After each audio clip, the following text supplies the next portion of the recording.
What if a K-pop group didn't just dominate music charts, but quietly reshaped global culture through unexpected collaborations? What if behind every brand partnership, there was a deeper story of identity, timing, and influence that most fans never noticed? From instant noodles to global fast food giants, from nostalgic cartoons to sports empires, how did NewJeans manage to make every collaboration feel personal, fresh, and almost inevitable? Was it pure marketing genius? Or something more emotional, something that connects directly to a generation searching for authenticity? And among all their iconic partnerships, which ones truly changed the game, and which ones simply rode the wave? Get ready, because this isn't just a list.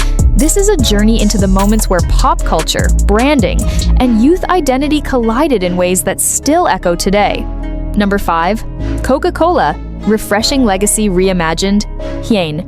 There's something almost poetic about a global icon like Coca-Cola choosing to collaborate with a group like NewJeans, especially when you realize that both represent different generations of the same idea. Timeless cool. But here's where it gets interesting. This wasn't just another celebrity endorsement. This was a carefully crafted cultural moment, and at the center of it stood Hyein, the youngest member, carrying a surprisingly powerful presence that bridged the gap between old-school legacy and Gen Z energy. From the very first teaser, the vibe felt different. It wasn't loud, it wasn't overly flashy, it was clean, minimal, almost nostalgic, like flipping through an old photo album but with a modern filter. And that's exactly where the genius lies. Coca-Cola has always been about emotion, family, friendship, shared moments, and NewJeans, especially Haein, brought that feeling back in a way that didn't feel forced. It felt natural, effortless, real. Now think about this, why Hyein? Why not one of the older members who already had stronger recognition at the time? The answer is subtle, but powerful. Hyein represents youth in its purest form, unfiltered, curious, and full of quiet confidence. When she appeared in the campaign visuals, holding that iconic red bottle, it didn't feel like a celebrity posing with a product. It felt like a genuine moment, a snapshot of everyday joy. And that's what made people stop scrolling. Because in a world overloaded with hyper-edited ads and exaggerated branding, this collaboration chose simplicity. And simplicity, when done right, hits harder than anything else. Behind the scenes, this collaboration also tapped into something deeper: nostalgia marketing. Coca-Cola isn't just selling a drink, they're selling memories. And NewJeans, with their Y2K, inspired aesthetics and soft, retro visuals, became the perfect storytellers for that message. Hyein's expressions, her body language, even the way she moved in the campaign clips, it all felt intentionally unpolished, like it wasn't trying too hard. And ironically, that's what made it feel premium. Authenticity became the luxury. But here's the twist. This wasn't just about image. The campaign subtly reinforced Coca-Cola's relevance among younger audiences, who are increasingly skeptical of traditional advertising. Gen Z doesn't just buy products, they buy stories, values, and vibes. And through Hyein, Coca-Cola didn't just say, "We're still here." They said, "We understand you." That's a completely different message. And it worked. Social media engagement spiked. Fan edits flooded platforms, and suddenly, Coca-Cola wasn't just a legacy brand anymore, it felt current again, alive again. And if you look closely, you'll notice something even more fascinating. This collaboration didn't overshadow NewJeans, it elevated both sides equally. Hyein didn't disappear into the brand, and the brand didn't dominate her presence. Instead, they merged into one cohesive narrative. That balance is incredibly rare, especially in an industry where one side usually overpowers the other. But here, it felt like a conversation, not a transaction. So now the question is, was this collaboration successful because of Coca-Cola's legacy, or because of Hyein's fresh energy? Or was it the perfect timing of both? And if something this subtle could create such a strong impact, what happens when the collaborations get even bigger, even bolder, and even more unexpected? Number 4. Nike. Street power meets identity. Haerin. At first glance, it might seem obvious Nike collaborates with a rising global group like NewJeans. Big brand meets big trend. Simple, right? But if you look closer, This wasn't just a collaboration, it was a statement. And right in the center of that statement stood Haerin, quiet, mysterious, almost unreadable, but somehow commanding attention without ever asking for it. That's where the magic begins. Because Nike has never just been about sportswear. It's about identity, movement, rebellion, and self-expression. And Haerin? She embodies all of that, but in a way that feels understated, almost introverted. Now, here's the twist. Nike usually leans into bold, aggressive energy. Athletes pushing limits, breaking boundaries, loud visuals, high intensity. But with NewJeans, and especially Haerin, the tone shifted. It became softer, more introspective, yet somehow even more powerful. Instead of shouting, "Just do it," this collaboration whispered something deeper. Be yourself, even if the world doesn't fully understand you yet. And that subtle shift? It hit differently. Because Gen Z doesn't just want to be told to win, they want to feel seen. Haerin's presence in this collaboration was almost cinematic. The way she moved in campaign visuals, slow, controlled, almost like she was dancing through her own thoughts, created a completely new kind of energy for Nike. It wasn't about competition anymore.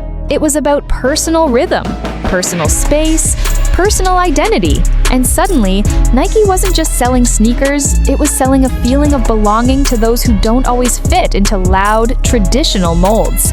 But let's dig deeper. Why Haerin? Why not someone more expressive, more outgoing? Because Nike didn't need noise, they needed authenticity. Haerin's aura is unique. She doesn't oversell emotions. She doesn't exaggerate. She exists, and that's enough. In a world where everyone is constantly performing, her stillness became her power. And Nike recognized that. They turned that quiet energy into a visual language, minimalistic outfits, natural lighting, slow-motion shots that felt almost like fragments of memory. It wasn't trying to impress, it was trying to connect. And that's a completely different game. And here's something most people didn't realize: the timing of this collaboration was crucial. At that moment, streetwear culture was evolving. It wasn't just about hype anymore, it was about meaning. People wanted pieces that reflected who they are, not just what's trending. And Haerin, with her introspective vibe, became the perfect symbol of that shift.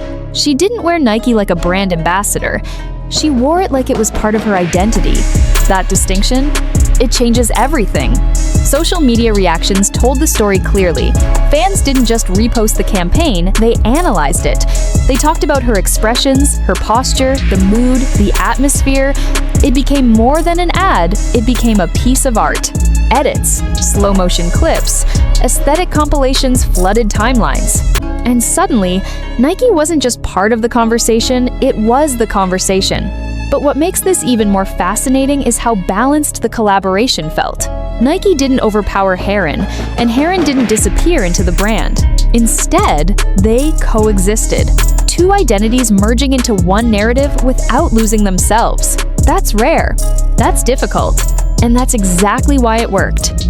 So now you have to ask yourself, was this really about fashion, or was it about redefining what strength looks like in a new generation? Because if quiet confidence can carry a global campaign this effortlessly, what happens when the next collaboration brings even more nostalgia, more emotion, and maybe something completely unexpected? Number 3, Powerpuff Girls, Nostalgia Explosion Reborn, Danielle. Now this is where things stop feeling like a normal collaboration and start feeling like a cultural time machine. Because when NewJeans teamed up with the Powerpuff Girls, it wasn't just a crossover, it was a collision between childhood memories and modern identity. And right at the center of this colorful, chaotic, emotionally loaded universe stood Danielle, radiating a kind of energy that felt both familiar and completely new at the same time. You know that feeling when you hear a song from your childhood and suddenly everything rushes back? That's exactly what this collaboration did. But visually, emotionally, and culturally, let's be honest, Powerpuff Girls isn't just a cartoon, it's a symbol. A whole generation grew up watching Blossom, Bubbles, and Buttercup saving the world before bedtime. It represents innocence, girl power, chaos, sweetness, and rebellion all at once. And NewJeans didn't just borrow that image, they reinterpreted it. They injected it with their own DNA. And Danielle? She became the perfect bridge between those two worlds. Her bright aura, her expressive eyes, her almost unpredictable charm, it aligned perfectly with the playful yet powerful spirit of the Powerpuff Girls universe. But here's where it gets deeper. This collaboration tapped into something far more strategic than just nostalgia. It tapped into emotional memory. Gen Z and even late millennials aren't just looking for new content. They're craving reconnection with the past, but in a way that feels relevant today. And Danielle delivered that effortlessly. In the visuals and animations, she didn't just fit into the Powerpuff world. She felt like she had always belonged there, like she was a character waiting to be rediscovered. And that illusion, that seamless blending of reality and animation, that's incredibly hard to pull off. But when it works, it creates something unforgettable. Now think about the aesthetic choices. Bright colors, exaggerated expressions, playful chaos, but balanced with NewJeans' signature softness and minimalism. It could have easily become overwhelming, messy, too loud. But instead, it felt controlled, intentional, almost like a dream sequence where everything is vibrant, yet still emotionally grounded. Danielle's presence played a huge role in that balance. She didn't overpower the visuals, she flowed with them. She amplified them without losing herself. And then there's the storytelling. This wasn't just NewJeans meets Powerpuff Girls. It was more like, what if NewJeans were the Powerpuff Girls of this generation?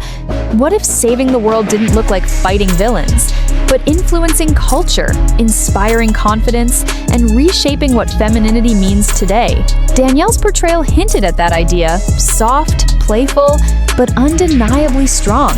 Not aggressive strength, not loud dominance, but a kind of emotional strength that feels more real, more relatable.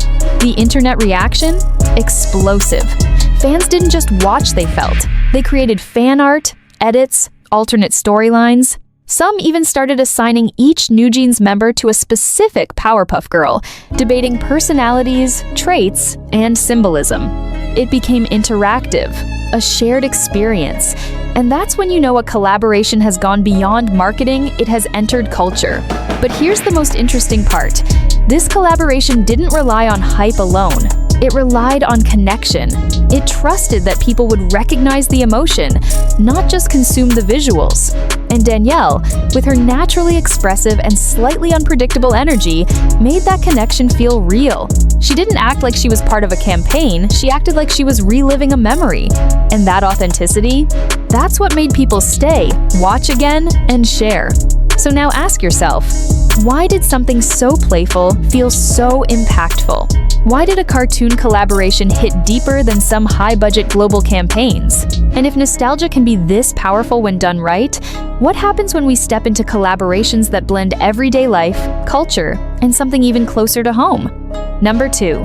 McDonald's, global flavor meets youth culture, Minji. Now this is where things get seriously real, because when you're talking about a collaboration with McDonald's, you're not just talking about a brand, you're talking about a global habit. Something people from almost every corner of the world have experienced at least once. Late-night cravings, quick hangouts, childhood rewards, road trips. It's more than food, it's memory. And when NewJeans stepped into that space, led by Minji's calm yet commanding presence, something unexpected happened. It didn't feel like a K-pop group entering a fast food campaign. It felt like youth culture itself had taken over one of the biggest brands on the planet. Minji's role in this collaboration is fascinating when you really break it down. She doesn't scream for attention, she doesn't rely on exaggerated expressions or over-the-top energy. Instead, she brings something much more subtle: stability, warmth, and a kind of grounded charisma that makes everything feel real. And that's exactly what McDonald's needed. Because while the brand is massive, sometimes it risks feeling too corporate, too distant. But with Minji, suddenly it felt closer, more human. Like that familiar friend who always knows where to go when you're hungry at 2 a.m. The visual storytelling of this collaboration leaned heavily into everyday moments. Not staged, not overly polished, just simple, relatable scenes. Friends sharing fries, laughter echoing in the background, that quiet comfort of sitting in a booth after a long day. And Minji? She didn't act like a celebrity in those moments. She blended in. She made it believable. Like she could be sitting right there across from you, casually unwrapping a burger, smiling without trying too hard. That kind of natural presence is incredibly powerful because it breaks the barrier between idol and person. But here's where it gets deeper. This collaboration wasn't just about selling food, it was about redefining how a legacy brand connects with a new generation. Gen Z doesn't respond to traditional advertising the same way older generations did. They don't want to be told what's cool, they want to feel it. And through Minji, McDonald's didn't just promote products, it created a vibe, a lifestyle, a mood that said, this is your space, this is your moment. And that shift from product-focused to experience-focused is what made this collaboration stand out. Timing also played a huge role. At the moment this collaboration dropped, NewJeans was at a peak of cultural relevance, fresh, authentic, and deeply connected to youth identity. And McDonald's? It was looking to refresh its image, to stay relevant in a world that moves faster than ever. The intersection of those two moments created something almost inevitable, like two timelines finally syncing perfectly. And Minji, with her balanced and composed aura, became the anchor that held it all together. Social media reactions were immediate and intense. Fans didn't just talk about the collaboration, they lived it. They recreated the moments, visited McDonald's locations just to feel part of the experience, took photos, made edits, shared stories. It became participatory. And that's the ultimate goal of modern branding, not just attention, but involvement. Not just views, but memories.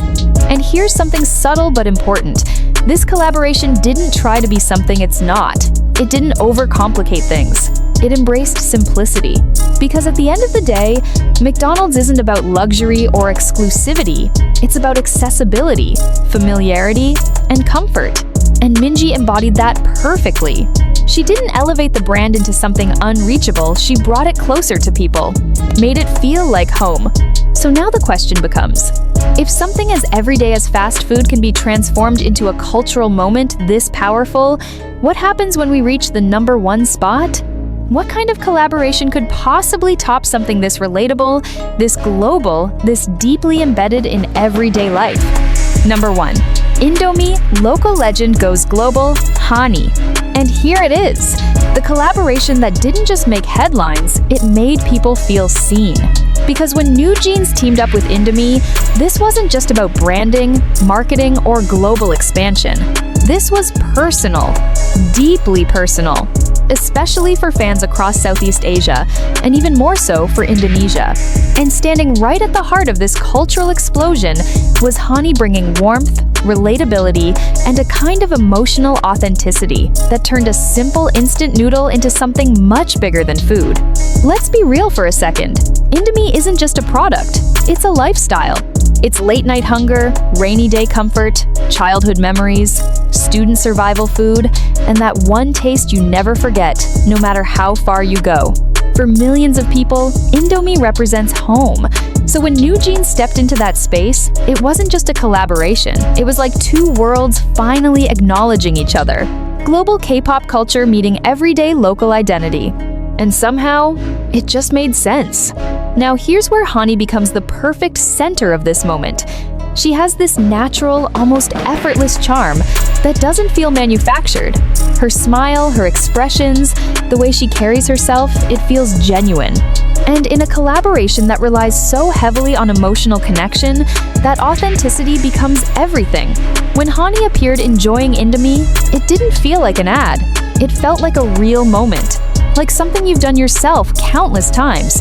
Sitting down, taking that first bite, feeling that instant comfort hit, that familiarity, that's what made people stop and pay attention. But this collaboration goes deeper than just visuals. It taps into identity, because for so long, local brands often stayed within their own borders, while global artists dominated international campaigns. But here, the dynamic flipped. Indomie didn't try to become something else, it stayed true to itself. And NewJeans didn't overshadow it, they embraced it, celebrated it. And that balance created something incredibly rare, mutual respect between global and local culture. The campaign itself leaned heavily into everyday realism. Nothing overly polished, nothing too dramatic. Just simple, relatable scenes that felt like snapshots of real life. And that's where the emotional power came from. Because people didn't just watch it, they recognized it. They saw their own routines, their own habits, their own memories reflected back at them. And Hanni's presence amplified that feeling. She didn't act like she was discovering into me, she acted like she had always known it. And that subtle difference made everything feel authentic. Now think about the impact. Social media didn't just react, it exploded. Fans from Indonesia felt proud. International fans became curious. Conversations started crossing borders. Suddenly, Indomie wasn't just that instant noodle brand, it became a cultural symbol being introduced to a wider global audience through the lens of NewJeans. And Hanni became the face of that bridge, connecting different cultures through something as simple, yet powerful, as food. And here's the most fascinating part. This collaboration didn't rely on hype alone. It relied on emotion, familiarity, and trust. It understood that sometimes the strongest connection isn't built through something new, but through something people already love. And by bringing that love into a global spotlight, it created a moment that felt both intimate and massive at the same time. So now the final question, was this truly just a collaboration, or was it a cultural shift? Because when a global group can elevate a local brand without changing its identity, when millions of people feel personally connected to a campaign, when something so simple creates such a powerful emotional response, maybe it's not just marketing anymore. Maybe it's something much bigger.